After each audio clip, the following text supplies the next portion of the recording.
संगत मेरी। ਵਾਹਿਗੁਰੂ ਜੀ ਕਾ ਖਾਲਸਾ ਵਾਹਿਗੁਰੂ ਜੀ ਕੀ ਫਤਿਹ।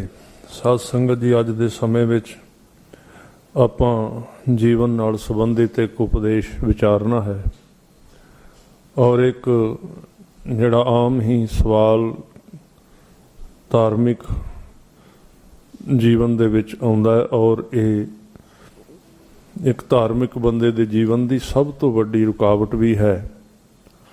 ਉਹ ਰੁਕਾਵਟ ਇਹ ਹੈ ਕਿ ਜਿਉਂ ਹੀ ਆਪਾਂ ਸਿੱਖੀ ਦੇ ਮਾਰਗ ਤੇ ਅੱਗੇ ਵੱਧਦੇ ਹਾਂ, ਜੀਵਨ ਵਿੱਚ ਚੰਗਿਆਈਆਂ ਨੂੰ ਧਾਰਨ ਕਰਦੇ ਹਾਂ, ਸ਼ੁਭ ਕਰਮ ਕਰਦੇ ਹਾਂ, ਕਿਸੇ ਦਾ ਭਲਾ ਕਰਦੇ ਹਾਂ, ਬਾਣੀ ਪੜ੍ਹਦੇ ਹਾਂ ਜਾਂ ਕੋਈ ਵੀ ਗੁਰਮਤਿ ਦੇ ਮੁਤਾਬਕ ਆਪਾਂ ਕਰਮ ਕਰੀਏ ਤੇ ਸਾਡੇ ਅੰਦਰ ਇੱਕ ਮਹਿਸੂਸ ਹੁੰਦਾ ਵੀ ਅਸੀਂ ਕੁਝ ਥੋੜ੍ਹੇ ਜਿਹੇ ਉੱਚੇ ਹੋ ਗਏ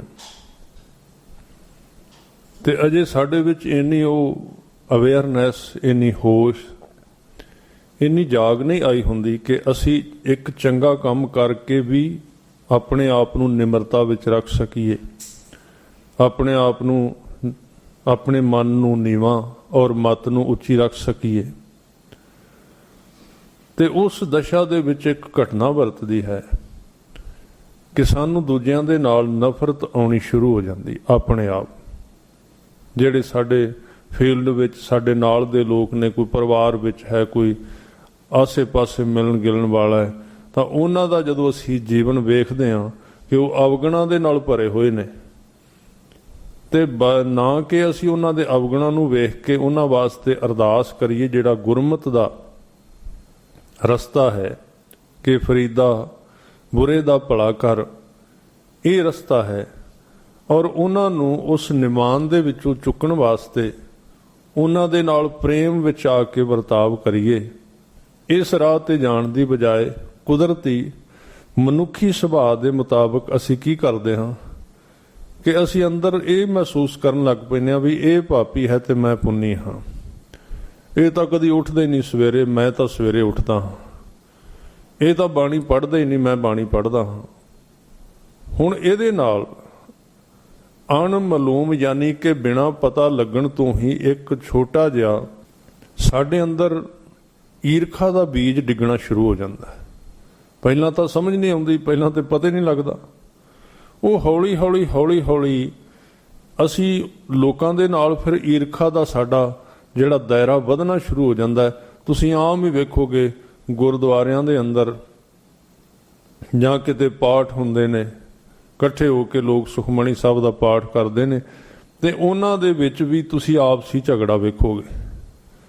ਜਾਂ ਅਸੀਂ ਆਪਸ ਵਿੱਚ ਧਾਰਮਿਕ ਬੰਦੇ ਵੀ ਤਕਰੀਬਨ ਕੋਈ ਗੁਰੂ ਦੀ ਹੀ ਕਿਰਪਾ ਹੋਵੇ ਕਿ ਜਿੱਥੇ ਇਹ ਈਰਖਾ ਦੀ ਬਿਮਾਰੀ ਨਾ ਹੋਵੇ, ਨਹੀਂ ਤਾਂ ਤਕਰੀਬਨ ਇਹ ਮਨੁੱਖ ਨੂੰ ਬਲੇਟ ਲੈਂਦੀ ਹੈ। ਤਾਂ ਉਸ ਦਸ਼ਾ ਦੇ ਵਿੱਚ ਇਹ ਕੁਦਰਤੀ ਤੌਰ ਤੇ ਜਦੋਂ ਅਸੀਂ ਤੁਰਾਂਗੇ ਤੇ ਸਾਡੀ ਸੁਰਤੀ ਉੱਚੀ ਉੱਠੇਗੀ ਤਾਂ ਸਾਨੂੰ ਸਾਰੇ ਸੰਸਾਰ ਨੇ, ਜਿਸ ਸੰਸਾਰ ਨੂੰ ਅਸੀਂ ਛੱਡ ਰਹੇ ਹਾਂ, ਜਿਸ ਬੁਰਿਆਈ ਨੂੰ ਛੱਡ ਰਹੇ ਹਾਂ, ਉਸ ਬੁਰਿਆਈ ਦੇ ਵਿੱਚ ਡਿੱਗੇ ਹੋਏ ਲੋਕ ਜ਼ਰੂਰ ਨਜ਼ਰ ਆਉਣਗੇ। ਕਿਉਂਕਿ ਜਦੋਂ ਆਪਾਂ ਆਪ ਬੁਰਿਆਈ ਕਰਨੇ ਆ ਉਦੋਂ ਇੰਨੀ ਬੁਰਿਆਈ ਨਜ਼ਰ ਨਹੀਂ ਆਉਂਦੀ, ਉਦੋਂ ਤਾਂ ਅਸੀਂ ਉਹਨੂੰ ਚੰਗਿਆਈ ਸਮਝਦੇ ਹਾਂ, ਉਦੋਂ ਅਸੀਂ ਉਹਨੂੰ ਚੰਗਾ ਸਮਝਦੇ ਹਾਂ। ਪਰ ਜਦੋਂ ਅਸੀਂ ਉਹਦੇ ਵਿੱਚੋਂ ਗੁਰੂ ਕਿਰਪਾ ਨਾਲ ਕਮਾਈ ਕਰਕੇ ਉੱਚੇ ਉੱਠ ਜਾਂਦੇ ਹਾਂ ਤੇ ਉੱਚੇ ਉੱਠਣ ਦੇ ਨਾਲ ਉਹ ਚੀਜ਼ ਨਜ਼ਰ ਆਉਂਦੀ। ਜਿਵੇਂ ਆਪਾਂ ਕਿਸੇ ਨਦੀ ਦੇ ਵਿੱਚ ਨਹਾਈਏ ਤੇ ਸਾਰੀ ਨਦੀ ਨਹੀਂ ਦਿਸਦੀ, ਜਦੋਂ ਅਸੀਂ ਨਿਕਲ ਕੇ ਕਿਨਾਰੇ ਤੇ ਖੜੇ ਹੋ ਜਾਂਦੇ ਹਾਂ ਤੇ ਉਹ ਸਾਰੀ ਨਜ਼ਰ ਆਉਂਦੀ ਹੈ। ਇਸੇ ਤਰ੍ਹਾਂ ਕਿਸੇ ਵੀ ਚੀਜ਼ ਤੋਂ ਜਦੋਂ ਅਸੀਂ ਚਿੱਕੜ ਦੇ ਵਿੱਚ ਇੱਕਮਿਕ ਹੋਏ ਹੁੰਦੇ ਹਾਂ ਤੇ ਚਿੱਕੜ ਨਜ਼ਰ ਨਹੀਂ ਆਉਂਦਾ, ਅਸੀਂ ਚਿੱਕੜ ਨੂੰ ਸਮਝਦੇ ਕੁਝ ਨਹੀਂ, ਉਹ ਸਾਡਾ ਸੁਭਾਅ ਬਣ ਜਾਂਦਾ। ਤਾਂ ਪਰ ਜਦੋਂ ਅਸੀਂ ਇਸ਼ਨਾਨ ਕਰ ਲੈਂਦੇ ਹਾਂ, ਸ਼ੁੱਧ ਵਸਤਰ ਪਾ ਲੈਂਦੇ ਹਾਂ, ਤਾਂ ਉਦੋਂ ਅਸੀਂ ਖਿਆਲ ਰੱਖਦੇ ਹਾਂ ਵੀ ਥੋੜ੍ਹੀ ਜਿਹੀ ਮਿੱਟੀ ਵੀ ਇਹਨੂੰ ਨਾ ਲੱਗ ਜਾਏ। ਤਾਂ ਉਸ ਅਵਸਥਾ ਦੇ ਵਿੱਚ ਫਿਰ ਨਫ਼ਰਤ ਸ਼ੁਰੂ ਹੋ ਸਕਦੀ ਹੈ, ਤਕਰੀਬਨ ਈਰਖਾ ਸ਼ੁਰੂ ਹੋ ਜਾਂਦੀ ਹੈ, ਨਫ਼ਰਤ ਸ਼ੁਰੂ ਹੋ ਜਾਂਦੀ ਹੈ ਕਿਸੇ ਮਾੜੇ ਦੇ ਨਾਲ। ਤਾਂ ਉਹ ਬਹੁਤ ਵੱਡਾ ਨੁਕਸਾਨ ਕਰ ਦਿੰਦੀ ਹੈ ਧਾਰਮਿਕ ਪਾਂਧੀ ਦਾ। ਇੰਜ ਸਮਝ ਲਓ ਕਿ ਉਹਦੀ ਜੀਵਨ ਦੇ ਵਿੱਚ ਇੱਕ ਇੰਨੀ ਵੱਡੀ ਰੁਕਾਵਟ ਆ ਗਈ ਕਿ ਉਹ ਹੁਣ ਇੱਕ ਕਦਮ ਵੀ ਅੱਗੇ ਨਹੀਂ ਜਾ ਸਕੇਗਾ। ਕਈ ਵਾਰੀ ਤੇ ਉਹਦਾ ਜੀਵਨ ਇੰਨਾ ਨਰਕ ਬਣ ਜਾਂਦਾ ਕਿ ਉਹ ਨਾ ਤੇ ਹੁਣ ਸੰਸਾਰ ਵਿੱਚ ਪਿੱਛੇ ਮੁੜ ਸਕਦਾ ਤੇ ਧਰਮ ਦੇ ਮਾਰਗ ਤੇ ਉਹਦਾ ਵਿਕਾਸ ਹੋ ਹੀ ਨਹੀਂ ਸਕਦਾ, ਕਿਉਂਕਿ ਜਿੰਨਾ ਚਿਰ ਅੰਦਰ ਈਰਖਾ ਹੈ ਉਨਾ ਚਿਰ ਬਾਣੀ ਨੇ ਅਸਰ ਨਹੀਂ ਕਰਨਾ। ਹਾਂ, ਬਾਣੀ ਦਾ ਅਭਿਆਸ ਵੱਧ ਜਾਏ, ਬਾਣੀ ਦੀ ਸਮਝ ਆ ਜਾਏ, ਤਾਂ ਕਿਤੇ ਸਾਨੂੰ ਪਤਾ ਲੱਗ ਜਾਏ ਆਪਾਂ ਗਲਤ ਜਾ ਰਹੇ ਹਾਂ, ਫਿਰ ਤਾਂ ਆਪਾਂ ਉਹਨੂੰ ਥੋੜਾ ਜਿਹਾ ਕਰ ਸਕਦੇ ਹਾਂ ਠੀਕ। ਪਰ ਈਰਖਾ ਨੁਕਸਾਨ ਕਰ ਦਿੰਦੀ। ਜਿਵੇਂ ਆਪਾਂ ਦੁੱਧ ਚੋ ਕੇ ਲਿਆਈਏ ਤੇ ਥੋੜਾ ਜਿਹਾ ਵਿੱਚ ਖੱਟਾ ਜਾਂ ਲੱਸੀ ਦੇ ਛਿੱਟ ਪਈ ਨਹੀਂ ਤੇ ਉਹ ਖਰਾਬ ਹੋਇਆ ਨਹੀਂ। ਉਸ ਅਵਸਥਾ ਵਿੱਚ ਆਪਾਂ, ਕਿਉਂਕਿ ਇੱਥੇ ਸਵਾਲ ਪੁੱਛਿਆ ਗਿਆ ਕਿ ਮੈਨੂੰ ਪਾਠ ਕਰਦਿਆਂ ਮੰਦ ਕਰਮੀ ਲੋਕਾਂ ਨਾਲ ਨਫ਼ਰਤ ਹੋ ਜਾਂਦੀ ਹੈ। ਜਦੋਂ ਮੈਂ ਪਾਠ ਕਰਨਾ ਤਾਂ ਮੈਨੂੰ ਮਾੜੇ ਲੋਕ ਨਜ਼ਰ ਆਉਣ ਲੱਗ ਪੈਂਦੇ ਵੀ ਇਹ ਤਾਂ ਪਾਪੀ ਨੇ, ਇਹਨਾਂ ਦਾ ਕੀ ਬਣੇਗਾ। ਫਿਰ ਬੜੇ ਤੁਸੀਂ ਧਾਰਮਿਕ ਬੰਦੇ ਵੇਖੋਗੇ ਉਹ ਖਿਝੇ ਜਾ ਰਹਿੰਦੇ ਨੇ, ਕਾਲੇ ਜਾਂ ਕ੍ਰੋਧੀ, ਜਾਂ ਆਉਣਗੇ ਜੀ ਸੰਸਾਰ ਦਾ ਕੀ ਬਣੇਗਾ ਜੀ, ਤੁਸੀਂ ਸੁਣਿਆ ਨਹੀਂ ਪਿੰਡ ਵਿੱਚ ਕੀ ਹੈ, ਫਲਾਣੇ ਥਾਂ ਤੇ ਉਹਨੇ ਕੀ ਕਿਹਾ ਹੈ, ਉਹਨਾਂ ਕੀ ਕਰ ਦਿੱਤਾ ਹੈ, ਦੁਨੀਆ ਦਾ ਬਣੇਗਾ ਕੀ। ਉਹਨਾਂ ਦੇ ਮੱਥੇ ਤੇ ਵੱਟ ਪੈ ਰਹਿੰਦੇ ਨੇ, ਉਹ ਵਿਚਾਰੇ ਦੁਖੀ ਜਾ ਰਹਿੰਦੇ ਨੇ ਔਰ ਉਹਦੇ ਵਿੱਚ ਫਸੇ ਰਹਿੰਦੇ ਨੇ। ਉਹਨਾਂ ਨੂੰ ਉਸ ਹਾਲਾਤ ਵਿੱਚੋਂ ਕੱਢਣ ਵਾਸਤੇ ਕਿ ਗੁਰਸਿੱਖ ਨਾਮ ਜਪ ਰਿਹਾ, ਬਾਣੀ ਪੜ੍ਹ ਰਿਹਾ, ਉਹਨੇ ਕਿਵੇਂ ਜਾਣਾ।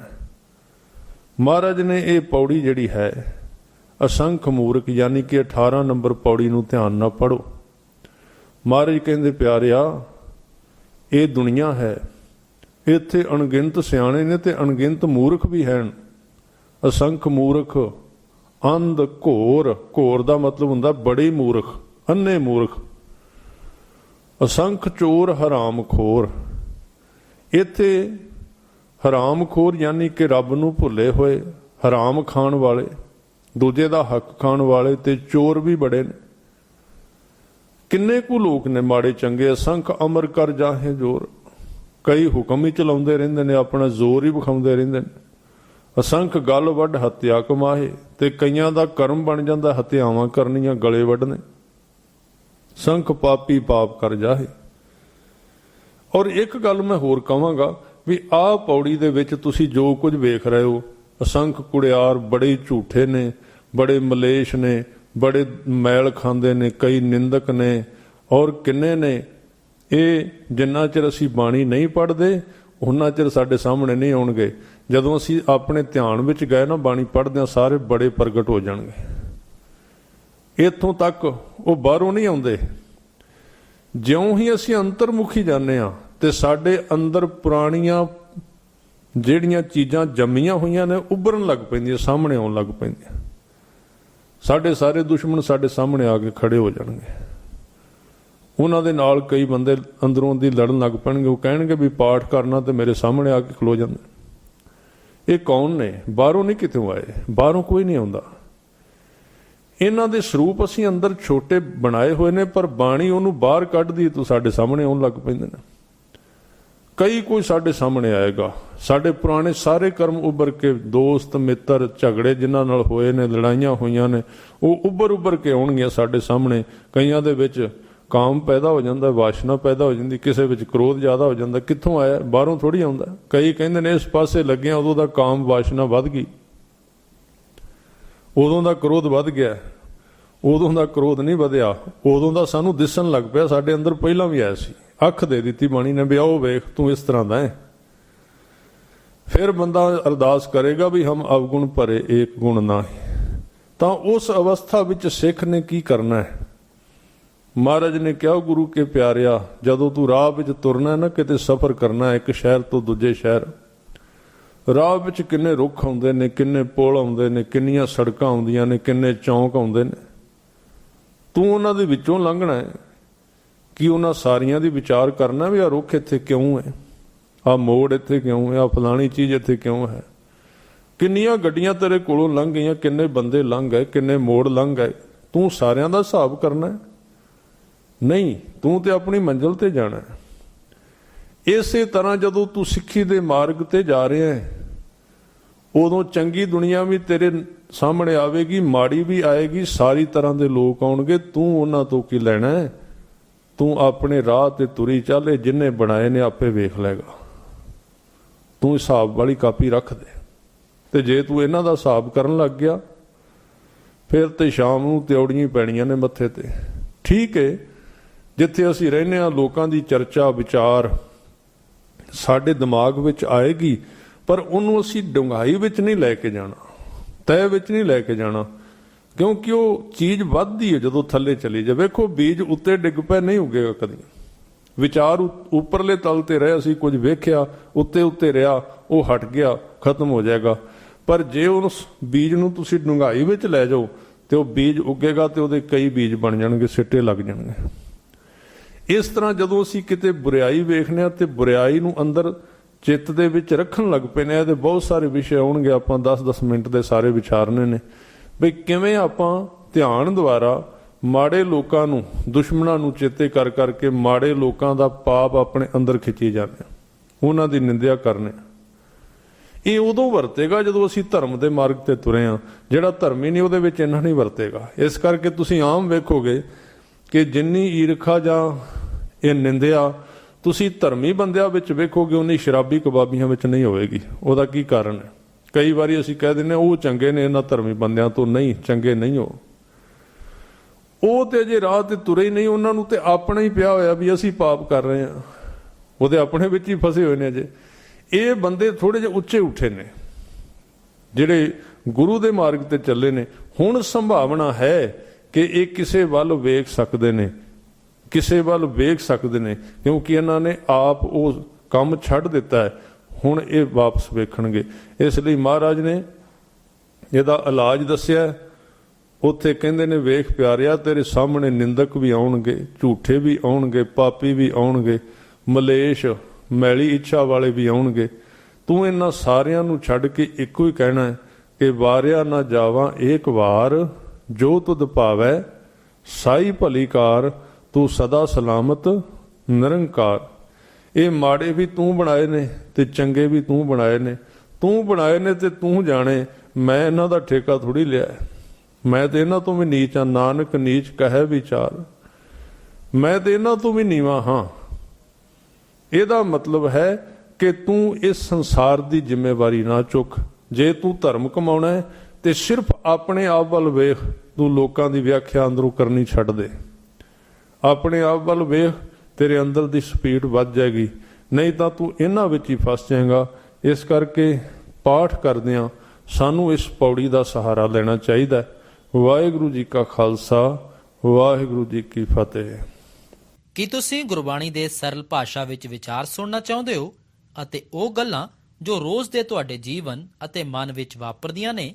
ਉਹਨਾਂ ਸਵਾਲਾਂ ਦੇ ਹੱਲ ਲਈ ਅਸੀਂ ਤੁਹਾਨੂੰ ਬੁਲਾਉਂਦੇ ਹਾਂ ਗਿਆਨੀ ਕੁਲਵੰਤ ਸਿੰਘ ਜੀ, ਲੁਧਿਆਣੇ ਵਾਲੇ, ਮੁੱਖ ਸੇਵਾਦਾਰ, ਮਿਸ਼ਨ ਪੈਗਾਮੇ ਸ਼ਬਦ ਗੁਰੂ। ਉਹਨਾਂ ਨੇ ਵਾਹਿਗੁਰੂ ਦਾ ਸਿਮਰਨ ਕੀਤਾ ਹੈ, ਉਹਨਾਂ ਦੇ ਅੰਦਰੋਂ ਸਾਰੇ ਕਲ ਕਲੇਸ਼ ਮਿਟ ਗਏ। ਜਿਨ੍ਹਾਂ ਦੁਆਰਾ ਕੀਤੀ ਕਥਾ, ਵਿਚਾਰ ਗੋਸ਼ਟੀਆਂ ਤੁਹਾਡੇ ਜੀਵਨ ਦੇ ਹਨੇਰੇ ਨੂੰ ਦੂਰ ਕਰਕੇ ਤੁਹਾਨੂੰ ਜੀਵਨ ਦੇ ਸਹੀ ਰਸਤੇ ਤੇ ਤੋਰ ਸਕਦੀਆਂ ਨੇ। ਗਿਆਨੀ ਜੀ ਹੁਣ ਤੱਕ 800 ਘੰਟੇ ਦੀ ਕਥਾ ਰਿਕਾਰਡ ਕਰਾ ਚੁੱਕੇ ਨੇ। ਇਹ ਸਾਰੀ ਕਥਾ ਪੈਨ ਡਰਾਈਵ, CD, MP3 ਅਤੇ ਕਿਤਾਬਾਂ ਦੇ ਰੂਪ ਵਿੱਚ ਮਿਸ਼ਨ ਪੈਗਾਮੇ ਸ਼ਬਦ ਗੁਰੂ ਦੇ ਦਫ਼ਤਰ 100 ਘਰ ਲੁਧਿਆਣਾ ਵਿੱਚ ਉਪਲਬਧ ਹੈ ਅਤੇ ਇਹ ਕਥਾ ਹਜ਼ਾਰਾਂ ਜੀਵਾਂ ਨੂੰ ਤਾਜ਼ਗੀ, ਖੁਸ਼ੀ, ਧਰਮ ਦੀ ਖੁਮਾਰੀ ਵੰਡ ਰਹੀ ਹੈ। ਨਵੇਂ ਕਾਰਜਾਂ ਵਿੱਚ ਸ੍ਰੀ ਗੁਰੂ ਗ੍ਰੰਥ ਸਾਹਿਬ ਜੀ ਦੀ ਲੜੀਵਾਰ ਕਥਾ ਰਿਕਾਰਡ ਹੋ ਰਹੀ ਹੈ, ਜੋ ਕਰੀਬ 1200 ਘੰਟਿਆਂ ਵਿੱਚ ਰਿਕਾਰਡ ਹੋਵੇਗੀ। ਵਧੇਰੇ ਜਾਣਕਾਰੀ ਲਈ ਸੰਪਰਕ ਕਰੋ 9855 82009, 98763 19000।